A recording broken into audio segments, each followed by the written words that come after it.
قصه ان انت داخل جديد مكان، ايه المطلوب منك؟ المطلوب منك اولا طبعا كل مكان بيبقى ليه سياسه عمل معينه، تتفق ام تختلف معاها، هل هي صح او غلط. هو للاسف الكلام دوت ما يفرقش، يعني انت الموضوع ده لو فكرت فيه فكر فيه، بس احتفظ بالفكره في الاخر لنفسك، لانه انت لو اعترضت فانت اول واحد ايه هيقولوا لك الباب بيفوت جمل. تمام، لانه برضو بالعقل، انا كيان عندي عدد موظفين، انت لسه داخل عليا جديد، هتفرض افكارك عليا؟ لا، انت تيجي بقى وتقعد مكاني. هم بيحسبوها كده، ما بالك انت بقى المفروض اللي تعمله لا تتعايش مع السيستم الموجود، تبدا تحبب فيك الناس اللي جوه، تبدا تكون علاقات كويسه. بعد كده تبدأ بقى تقول ان في مثلا لا ايه رأيكم نعمل كذا. يعني ما تجيش تقول لحد او لكيان انت موجود فيه اللي انتوا بتعملوه ده غلط. اصلا كون اللي انت بتقول له اللي انت بتعملوه ده غلط، انت هنا بتقول له ان انا جاي اتخانق معاك في طريقة احسن. المفروض او في الطبيعي بيحصل كذا كذا بالهداوة، او انا شايف ان ممكن يحصل كده كده كده، ايه رأيك؟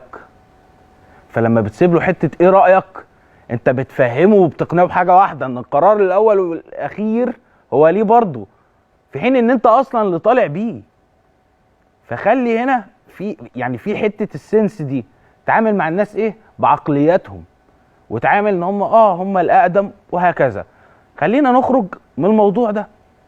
طيب انت تجانست معاهم واشتغلت والدنيا بقت تمام 100 100، جيت برضو مع الزمن لا في واحد او اتنين يعني زي ما بيقولوها بالبلدي كده بيرقد لك، وانت مش عارف توصل معاه لحاجه.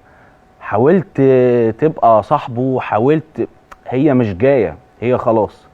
طيب هنا الحل في الحالات دي، انت امشي صح ومظبوط، يحتار ايه عدوك فيك. فانت امشي صح، ان في طرق تقدر ترجع بيها لشخص او مسؤول او حاجه ارجع، رغم ان ده دايما ما بيبقاش صح، لانه برضو الادميه ترجع لمين؟ ليك انت ولا ليه؟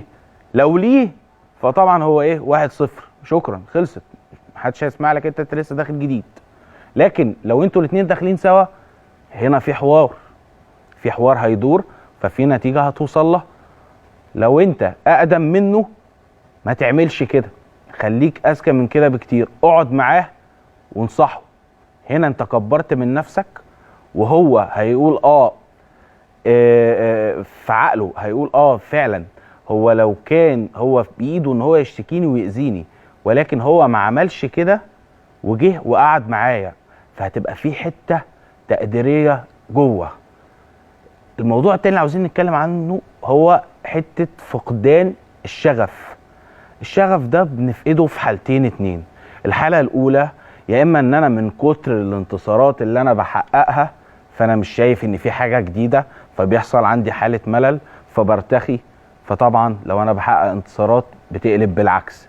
الحاله الثانيه انه انا من كتر ما انا عمال احاول واحارب ويعني بمشي في الطريق ده بكل الطرق، بس المطبات دي ما بتخلصش، انا يئست، فبقى عندي خلاص اللي هو ايه عادي عادي كله عادي مش فارقه. وصلت لمرحله ما عنديش شغف اصلا مش فارقه معايا، يعني انا ايه قاعد كده، جت يا ما جاتش مش موضوع. هنا قتلت الطموح. في الحالتين بنتعامل ازاي؟ في الاولى لازم تعرف انه ربنا بيديك نعمه ان ما حافظتش عليها طبعا بتزول، فلازم تعرف ان النجاح في الاستمراريه مش في تحقيقك لعدد الانتصارات المعينه اللي انت حققتها، لانه انت لو خسرتها او خسرت في مرحله ما يبقى انت ما حققتش النجاح، لان النجاح الكامل بيتحقق في الاستمراريه، مش في يوم ولا 2 ولا في 10 ولا في انتصار ولا في 2 ولا في 10. طيب في الناحيه الثانيه خلي عندك ايمان بالله وصدق فكرتك، طالما هي قفلت جامد يبقى اقتنع انه ايه خلاص، يعني اللي جاي ايه فرج باذن الله. زي ما انت تكون بتلعب لعبه حظ او حاجه او كده، بتخسر مرتين 3 4 وفجأة تكسب حظ، صح؟ لازم بتيجي، ما هي طالما لعبة حظ لازم في مرة هتيجي معاك كمكسب. فانت استنى دي برضو، خلي عندك امل. طالما شفت الوحش في الاول اقتنع تماما ان انت هتشوف الخير كله في الاخر، وده افضل ما كان يحصل معاك العكس.